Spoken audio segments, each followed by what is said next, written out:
അപ്പോൾ എൻ്റെ പുതിയൊരു ദിവസത്തെ വിശേഷങ്ങൾ ഇവിടെ തുടങ്ങുകയാണ്. അപ്പോൾ എല്ലാ ദിവസവും ഞാൻ ഓർക്കും 5 മണിക്ക് എഴുന്നേൽക്കുമ്പോൾ ഒന്ന് വീഡിയോ ചെയ്യണം, അപ്പോൾ തുടങ്ങിയുള്ള കാര്യങ്ങളൊക്കെ ഒന്ന് വീഡിയോ ചെയ്യണമെന്ന്. പക്ഷേ ഇടയ്ക്ക് എപ്പോഴോ പാളി പോകും കേട്ടോ, എല്ലാം എനിക്ക് പിടിക്കാൻ പറ്റില്ല. അപ്പോൾ ഞാൻ രാവിലെ ഒന്ന് ജസ്റ്റ് ഒന്ന് പിടിച്ചതിന് ശേഷം പിന്നെ അടുക്കളയിലേക്ക് പോയി, പിന്നെ അടുക്കളയിലുള്ള അംഗം ഇരുന്നിട്ട്. അപ്പോൾ ഇതൊരു 6 മണിക്കാണ് ഇതുണ്ടാക്കുന്നത്. ഞാൻ പറയാറില്ല, എപ്പോഴും ഞാൻ കറികളൊക്കെ ആദ്യം തന്നെ തയ്യാറാക്കും. അപ്പോൾ ലാസ്റ്റ് ഒരു 5:45 ആയിട്ടുണ്ട് കേട്ടോ. അപ്പോൾ ഈ മുട്ട സിറുക്കയാണ് ഞാൻ ഉണ്ടാക്കുന്നത്.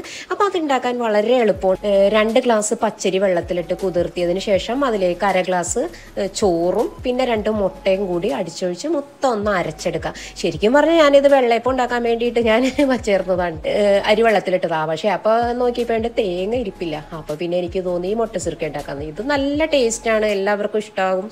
അപ്പോൾ സബ്സ്ക്രൈബ് ചെയ്യാത്തവരുണ്ടെങ്കിൽ ഈ സമയം ഒന്ന് സബ്സ്ക്രൈബ് ചെയ്യണം കേട്ടോ. ഓരോ പ്രഭാതവും നമുക്ക് ഓരോ അനുഭവങ്ങളാണ് കേട്ടോ തന്നത്. അപ്പോൾ നമ്മൾ രാത്രി കിടക്കുമ്പോൾ നമ്മളെല്ലാം മനസ്സ് ശാന്തമാക്കി ഫ്രീ ആയിട്ട് കിടന്നുറങ്ങുക. അപ്പോൾ രാവിലെ നമ്മൾ എഴുന്നേൽക്കുമ്പോഴും പുതിയൊരു സന്തോഷമായിട്ട് ഇന്ന് നല്ലത് മാത്രമേ വരൂ, നല്ലൊരു ഹാപ്പി ആയിട്ടുള്ള ഒരു ദിവസമായിട്ട് നമ്മൾ എഴുന്നേൽക്കുക. ആദ്യം തന്നെ നമ്മൾ എഴുന്നേറ്റ്, അപ്പോൾ നമ്മൾ ഏത് മതത്തിൽപ്പെട്ട ഏത് ഇതാണെങ്കിലും നമ്മൾ ആദ്യമേ എഴുന്നേറ്റ് തന്നെ നമുക്കൊന്ന് പ്രാർത്ഥിക്കാം. അപ്പോൾ മുസ്ലിംസ് ആണെങ്കിലും ആരാണെങ്കിലും നമുക്ക് പ്രാർത്ഥനയിൽ നിന്നാണ് നമ്മളുടെ ആ ദിവസത്തെ നമ്മുടെ ഊർജ്ജം നമ്മൾക്ക് കിട്ടുന്നത്. അപ്പോൾ എന്താണെന്ന് വെച്ചാൽ പ്രാർത്ഥിക്കുമ്പോൾ നമ്മളുടെ ഉള്ളിലൊരു ശക്തി നമ്മൾ അറിയാതെ തന്നെ വരികയാണ്. അപ്പോൾ ആ ഒരു ശക്തി നമ്മളെ രക്ഷിക്കും. നമ്മൾക്ക് എല്ലായ്പ്പോഴും നമ്മൾക്ക് എന്ത് വിഷമഘട്ടത്തിൽ നമുക്ക് താങ്ങായി വരും എന്നുള്ള ഒരു ശക്തി നമ്മുടെ മനസ്സിൽ ഉറപ്പിച്ച് കഴിഞ്ഞിട്ടുണ്ടെങ്കിൽ നമുക്ക് പിന്നെ ആ ദിവസം ഫുള്ള് നമുക്ക് സന്തോഷമായിട്ടിരിക്കാൻ കഴിയും കേട്ടോ. അപ്പോൾ നമ്മൾ എന്ത് നല്ല സംഭവിച്ചാലും നമുക്കത് നല്ലതിനേ വരൂ എന്നുള്ള നല്ലൊരു മൈൻഡായിരിക്കും നമ്മളുടെ എല്ലാം മനസ്സിൽ. അപ്പോൾ നമുക്ക് വേണ്ടുന്നത് ആദ്യം തന്നെ പ്രാർത്ഥനയാണ്. പിന്നെ നമ്മൾ ചെയ്യേണ്ടുന്ന കാര്യം എന്ന് വെച്ചാൽ നമ്മൾ സന്തോഷമായിട്ടിരിക്കണമെങ്കിൽ എപ്പോഴും മറ്റുള്ളവരെ കുറിച്ചൊന്നും നമ്മൾ അധികം ചിന്തിക്കാതിരിക്കുക. നമ്മളെപ്പോഴും നമ്മളുടെ കാര്യം നമ്മൾക്ക് ചിന്തിക്കുക. മറ്റുള്ളവർ എന്ത് ചെയ്തോട്ടെ, എന്ത് വിചാരിച്ചോട്ടെ, അവരെങ്ങനെയൊക്കെ നമ്മളെ നോക്കിക്കണ്ടോട്ടെ, നമുക്ക് അതൊന്നും വിഷയമല്ല. നമ്മളെപ്പോഴും നമ്മളുടെ ലൈഫിൽ ശ്രദ്ധിക്കുക, നമ്മളുടെ കാര്യങ്ങൾ ശ്രദ്ധിക്കുക. അപ്പോൾ അതൊക്കെ സമൂഹത്തിന് ഒരുപാട് മാറ്റങ്ങൾ വന്നിട്ടുണ്ട് കേട്ടോ. മുൻപൊക്കെ എന്ന് വെച്ചിട്ടുണ്ടെങ്കിൽ മറ്റുള്ളവരുടെ പോക്കും മറ്റുള്ളവർ എവിടെ പോകുന്നത് എന്താണെന്നൊക്കെ നോക്കി നടക്കുന്ന ആളുകളായിരുന്നു.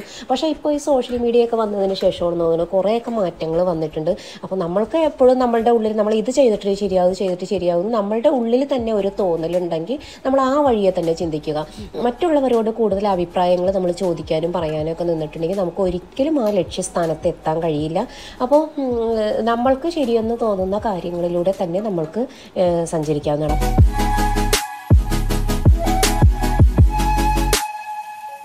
അപ്പോൾ ഞാൻ തയ്യാറാക്കണത് ഇപ്പോൾ വൈകിട്ടൊക്കെ പിള്ളേർക്ക് കൊടുക്കുകയും ഇതൊക്കെ ചെയ്യാം. അപ്പോൾ ചെമ്പ പുട്ടുപൊടി വെച്ചിട്ട് ഒരു കേസരിയൊക്കെ തയ്യാറാക്കുന്ന പോലുള്ള ഇതാണ്. അപ്പം നെയ്യ് ഉരുക്കിയെടുത്തിട്ട് അതിന് കാഷ്നട്ടും റൈസൺസും ഇട്ട് ഒന്ന് മൂപ്പിച്ച് അതിലേക്ക് പിന്നെ ആ പൊടി ഇട്ട് കൊടുക്കുകയാണ്. അപ്പോൾ റവ പോലെ ഇരിക്കുന്ന പൊടിയാണ് കേട്ടോ ഇത്. അപ്പോൾ നെയ്യിൽ കിടന്ന് നല്ലോണം ഒന്ന് ഫ്രൈ ചെയ്തെടുക്കുക കേട്ടോ. എന്നിട്ട് അതിലേക്ക് തിളച്ച പാലോ അല്ലെങ്കിൽ തിളച്ച വെള്ളമോ ഒഴിച്ചിട്ട് നമുക്ക് ഇളക്കിയെടുക്കാം. പിന്നെ കുറച്ച് പഴവും കൂടി ഇതിനകത്ത് അരിഞ്ഞിട്ടിട്ടുണ്ടെങ്കിൽ നല്ലതാണ്. പിള്ളേർക്കൊക്കെ ഭയങ്കരമായിട്ട് ഇഷ്ടപ്പെടും. പിന്നെ പാകത്തിനുള്ള പഞ്ചസാരയും ചേർക്കാം. പഞ്ചസാര ഒടുവിൽ ചേർത്താലും മതി, അല്ലെങ്കിൽ പിന്നെ പാല് തിളപ്പിക്കുമ്പോൾ അതിലിട്ട് ചേർത്താലും മതി കേട്ടോ. അപ്പോൾ ഞാനിതിൽ കുറച്ച് റവയും കൂടി ചേർത്തേക്കുണ്ട്. അപ്പോൾ റവയും ഈ ചെമ്പ പുട്ടുപൊടിയും കൂടിയാണ് തയ്യാറാക്കണത്. ഇത് ഭയങ്കര രസമാണ് നമുക്ക് കഴിക്കാനായിട്ട്. പിന്നെ നമുക്ക് ടേസ്റ്റ് കൂടുതൽ ഉണ്ടാക്കാൻ വേണമെങ്കിൽ മിൽക്ക് മെയ്ഡോ അങ്ങനെ അതൊക്കെ ചേർത്ത് തയ്യാറാക്കാം.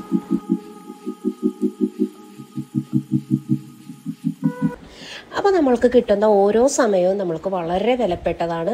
അപ്പോൾ സമയത്തിൻ്റെ വില അറിയണമെങ്കിൽ രാവിലെ തന്നെ ഉണ്ട് ഞാൻ സമയത്തിൻ്റെ വില അറിയുന്നത്. കാരണം 7:20 25 ആകുമ്പോൾ അമ്മ പോകും. ചിലപ്പോൾ 7:20 ആകുമ്പോൾ ചോറ് എടുത്തിട്ടുണ്ടാവില്ല. അപ്പോഴാണ് ഞാൻ ഓർക്കാറുണ്ട്, അയ്യോ ഞാൻ എഴുന്നേറ്റിപ്പോൾ കിട്ടിയ ആ 1 മിനിറ്റ് ആദ്യം തന്നെ ഫോണൊന്ന് ചെക്ക് ചെയ്യും കേട്ടോ ഞാൻ അടുക്കളയിലേക്ക് കയറുമ്പോൾ. അപ്പോൾ ആ ഒരു സമയം ഞാൻ വെറുതെ കളഞ്ഞല്ലോ, ആ ഒരു സമയം കൂടി എടുത്തിരുന്നെങ്കിൽ എനിക്കിപ്പോൾ അത് കുറച്ചുകൂടി സ്പീഡായി ഇങ്ങനെയല്ലോ എന്നൊക്കെ ഞാൻ വിചാരിക്കും. അപ്പോൾ ഞാൻ കഴിയുന്നതും അങ്ങനെയൊക്കെയുള്ള ഇത് പിന്നെ അങ്ങനെ ആ ശീലം മാറ്റി കൊണ്ടുവന്നിട്ടുണ്ട് കേട്ടോ. അപ്പോൾ ഞാൻ ഓർക്കാറുണ്ട് ഇങ്ങനെ ചിലപ്പോൾ നെറ്റില്ലാത്ത സമയങ്ങളിലൊക്കെ നമ്മൾക്ക് ഒരുപാട് സമയമുള്ളതുപോലെ നമുക്ക് തോന്നും. അപ്പോൾ ശരിക്കും നമ്മളുടെ സമയം കളയണത് കുറേയൊക്കെ നമ്മളുടെ ഈ ഫോണാണ് കേട്ടോ. കുറേയൊക്കെ സമയം നമ്മളുടെ കളയണത്.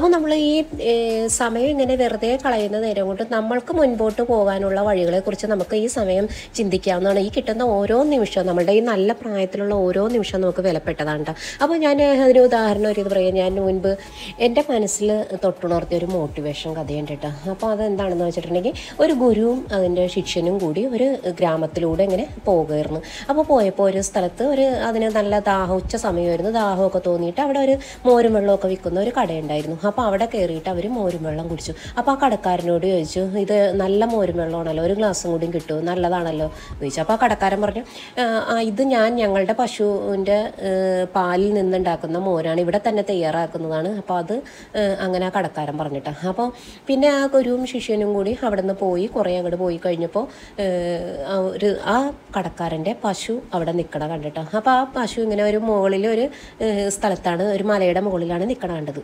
അപ്പോൾ ആ ഗുരു ആ ശിഷ്യനോട് പറഞ്ഞു, ആ പശുവിനെ ഉന്തി താഴേക്കിട്ട് ഇളം പറഞ്ഞിട്ടാണ്. അപ്പോൾ ഇതൊരു കഥയാണിത്. അപ്പോൾ എല്ലാവർക്കും അവരുടെ മനസ്സിൽ ഉറങ്ങിക്കിടക്കുന്ന ഇത് എഴുന്നേൽക്കാൻ വേണ്ടിയുള്ള ഒരു സ്റ്റോറിയാണിത്. ഞാൻ വായിച്ചിട്ടുള്ളതാണ് കേട്ടോ. അപ്പോൾ ആ പശുവിനെ താഴേക്ക് തള്ളിയിട്ട് എങ്ങനെയാണ് കടക്കാരൻ ജീവിക്കുക, ഗുരു അങ്ങനെ ചെയ്യാൻ പാടുണ്ടോ, ശരിയാണോ എന്നൊക്കെ ചോദിച്ചു. ആ ശിഷ്യൻ ചോദിച്ചു. അപ്പോൾ പറഞ്ഞു, നീ ഞാൻ പറയുന്നത് പോലെ അങ്ങ് ചെയ്താൽ മതി എന്ന് പറഞ്ഞു കേട്ടോ. അങ്ങനെ പശുവിനെ തള്ളി താഴെ ഇട്ടു. അങ്ങനെ പിന്നെ അവരൊന്നും അറിയാത്ത പോലെ അവർ പോയി. പിന്നെ കഥയാണ്. പിന്നെ അവരെവിടെ പോയി എന്ത് ചെയ്തതെന്നൊന്നും ചോദിക്കാനില്ല. പക്ഷേ അതിനിടയ്ക്ക് ഞാനിവിടെ വന്നേക്കണത്. അപ്പോൾ ഞങ്ങൾ പുറത്ത് ടൈലൊക്കെ കുറച്ച് ബാലൻസ് ഉണ്ടായിരുന്നു. അപ്പോൾ അത് കൊടുക്കാൻ വേണ്ടി വന്നതാണ് കേട്ടോ. അപ്പോൾ അത് കുറച്ച് മാറ്റിയെടുക്കാനുണ്ടായിരുന്നു, നമുക്ക് വേറെ വാങ്ങിക്കാനും ഒക്കെ ഉണ്ടായിരുന്നു. അപ്പോൾ വന്നപ്പോൾ കണ്ട കാഴ്ചയാണ്, ഇവിടെ നിറയെ താറാവും കൂട്ടങ്ങൾ ഇങ്ങനെ ഒരുപാടുണ്ടായിരുന്നു. കഴിഞ്ഞ പ്രാവശ്യം ഞങ്ങളിവിടെ വന്നപ്പോൾ ഇവിടുന്ന് മുട്ടയൊക്കെ വാങ്ങിച്ചിരുന്നു കേട്ടോ. എന്ത് ഭംഗിയായിരുന്നു ഇങ്ങനെ പോകുന്ന കാണാനായിട്ട്. അപ്പോൾ എനിക്കിത് കണ്ടപ്പോൾ ഓർമ്മ വന്നത്, പണ്ട് ചെറുതിലേ ഇങ്ങനെ തുമ്പപ്പൂ ഇങ്ങനെ പറിച്ചിങ്ങനെ മഴവെള്ളത്തിൽ ഇങ്ങനെ ഇട്ട് വിടുന്ന ഒരു ഇതാണ് എനിക്ക് ഓർമ്മ വന്നത്. അപ്പോൾ ഞാൻ പറഞ്ഞ കഥ തീർന്നില്ല. അപ്പോൾ കുറേ വർഷങ്ങൾക്ക് ശേഷം പിന്നെ ആ ഗുരുവും ശിഷ്യനും ആ ഗ്രാമത്തിലൂടെ ഇങ്ങനെ വന്നിട്ടാണ്. അപ്പോൾ വന്നപ്പോൾ അന്ന് കണ്ടിരുന്ന ആ ചെറിയ കുടില് പോലെയുള്ള ആ മോര് വിൽക്കുന്ന ആ കടയൊന്നും അവിടെ ഉണ്ടായിരുന്നില്ല. പകരം വേറെ അവിടെ വലിയ കെട്ടിടങ്ങളൊക്കെ ഉയർന്നു പൊങ്ങിയിരുന്നിട്ട്. അപ്പോൾ അവരവിടെ ആദ്യം കണ്ട ആ കെട്ടിടത്തിൻ്റെ അകത്തേക്ക് കയറി. എന്നിട്ട് അവിടെ ചെന്നപ്പോൾ ചോദിച്ചു, ഇവിടെ ഞങ്ങൾ കുറച്ച് നാൾ മുൻപ് വന്നപ്പോൾ ഇവിടെ ചെറിയൊരു കുടിലായിരുന്നു, അപ്പോൾ അവിടെ ഞങ്ങൾ മോരും വെള്ളമൊക്കെ കുടിച്ചിട്ടുണ്ട് എന്ന് പറഞ്ഞു. അപ്പോൾ ആ കടക്കാരൻ പറഞ്ഞു, ഇത് ഞാൻ തന്നെയാണ്, അത് എൻ്റെ കടയിൽ നിന്നായിരിക്കും കുടിച്ചത്. ഞാനിവിടെ മോരും വെള്ളമൊക്കെ വർഷങ്ങൾക്ക് മുൻപ് ഇവിടെ മോരും വെള്ളമൊക്കെ വിൽക്കണ ഒരു കടയായിരുന്നു എനിക്ക്. പക്ഷേ എൻ്റെ വീട്ടിലെ പശുവിൽ നിന്ന് പാല് കിട്ടുന്നത് വെച്ച് മോരാക്കിയാണ് ഞാൻ ജീവിച്ചിരുന്നത്. പക്ഷേ ഒരു ദിവസം എൻ്റെ പശു മലമുകളിൽ നിന്ന് താഴെ വീണ് അത് ചത്തുപോയി. പിന്നെ ഞാൻ ഒരുപാട് വിഷമിച്ചു. അന്ന് അവിടെ ഇരുന്ന് ഞാൻ ഒരുപാട് വിഷമിച്ചു. ഇനി എന്ത് ചെയ്യും എന്നുള്ള ഇത് ഒരുപാട് ആലോചിച്ച് ഫലമായിട്ടാണ് ഇന്ന് ഈ ബിൽഡിങ്ങുകളൊക്കെ ഇവിടെ ഉയർന്നു പൊങ്ങിയത്. അങ്ങനെ ആ കടക്കാരൻ ആ ഗുരുവിനോടും ശിഷ്യനോടും അത് പറഞ്ഞിട്ടാണ്. അപ്പോൾ അത് കേട്ടപ്പോൾ ആ ശിഷ്യന് മനസ്സിലായി, അന്നത്തെ ആ ഗുരുവിൻ്റെ പ്രവൃത്തി മനസ്സിലായി. അപ്പോൾ അതിൽ നിന്ന് നമ്മൾക്ക് ഒരുപാട് പാഠങ്ങൾ പഠിക്കാനുണ്ട് കേട്ടോ. എനിക്ക് ഞാൻ പല സമയങ്ങളിലും ഞാൻ ഈ സ്റ്റോറി ഞാൻ എൻ്റെ മൈൻഡിൽ ഞാൻ ഓർത്തെടുക്കും കേട്ടോ. അത് നമുക്ക് ഇങ്ങനെയൊക്കെയുള്ളൊരു സ്റ്റോറിയും ഇതൊക്കെ നമ്മൾക്കത് ഉൾക്കൊള്ളാൻ കഴിയുകയാണെങ്കിൽ നമുക്ക് ഒരുപാട് മാറ്റങ്ങൾ സംഭവിക്കും കേട്ടോ. അപ്പോൾ ഞങ്ങൾ പോരുന്ന വഴിക്ക് അവിടെ നിന്ന് ആ ഷോപ്പിൽ നിന്നൊക്കെ പോരുന്ന വഴിക്ക് ഇവരെ ഇനി പിക്ക് ചെയ്യാമെന്ന് കരുതി. അപ്പോൾ ഉണ്ണിയുടെ സ്കൂളിൽ വന്നേക്കാണ്. അപ്പോൾ ഇനി ഉണ്ണീനെ ഇവിടെ നിന്ന് പിക്ക് ചെയ്തിട്ട് ഒക്കെ കഴിയുമ്പോൾ ഇനി കുറച്ച് അമ്മു അവിടെ ബസ് ഇറങ്ങിയിട്ടുണ്ടാവും, കോളേജ് ബസ് ഇറങ്ങിയിട്ടുണ്ടാവും. അപ്പോൾ അമ്മുവിനെയും കൂടി ഇനി എന്തായാലും പിക്ക് ചെയ്യാമെന്ന് കരുതി. എന്തായാലും സമയം വൈകി. അപ്പോൾ ഇനി അവരെയും കൂടിയും കൂട്ടിയിട്ട് വീട്ടിലേക്ക് പോകാമെന്ന് കരുതിയിരിക്കേണ്ട. അപ്പോൾ അതാ അമ്മുവിനെ പിക്ക് ചെയ്യാനായിട്ട് ഇവിടെ വരികയാണ്. അപ്പോൾ ഇവിടെ ഈ സ്റ്റോപ്പ് കഴിഞ്ഞിട്ടാണ് അമ്മു സാധാരണ ഇറങ്ങാറ്.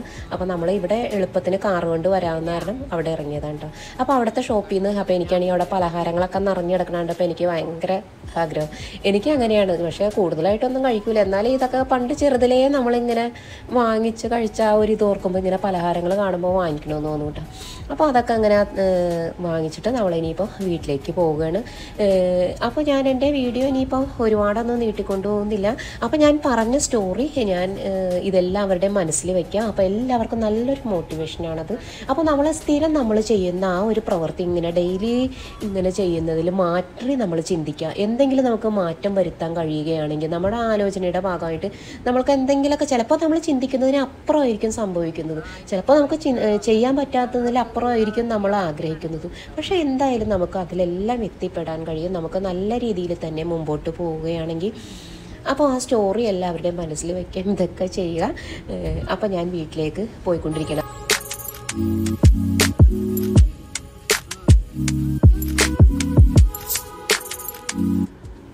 അപ്പോൾ നമ്മളെല്ലാവരും മാറി ചിന്തിക്കേണ്ട കാലം അതിക്രമിച്ചു പോയിരിക്കുകയാണ്.